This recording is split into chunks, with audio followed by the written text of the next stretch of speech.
But let's cut across to Ashmit, who's in conversation with Gopal Vittal, who's the MD and CEO of Bharti Airtel.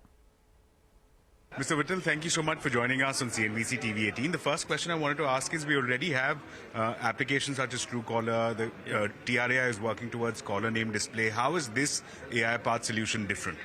So the advantage that this solution has is that, firstly, this is a menace. So more people working on it, better it is, right, for the industry, because there's a problem for the customers.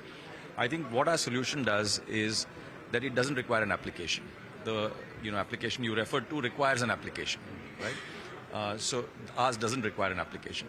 Secondly, like I mentioned on CNAP, you will know a user calling, XYZ calling, but you don't know whether he's a spamster or not, and you could still be frauded.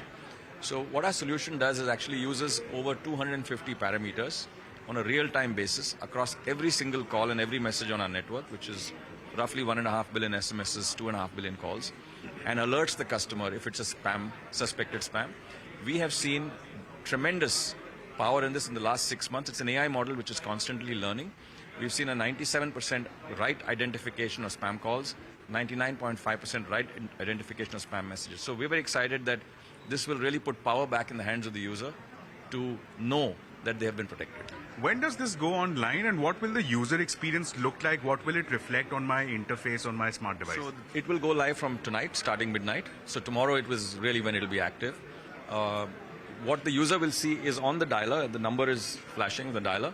Above that, he will see a big bold suspected spam. And for the SMS, when the SMS shows in his inbox, above that he'll see suspected spam. So that's what we'll do. One final question. You will have with you a long repository of bad actors. Yeah. Are you open to sharing this information with other regulators, other telecom companies? Yes. To the benefit of customers, if there are bad actors, we are absolutely open. We have to set up a mechanism. This is the reason I wrote to the CEOs to share what are the B2B customers, so that we can identify those who are not legit and do something about it. Wish you the very best, sir. Thank you so much for joining us.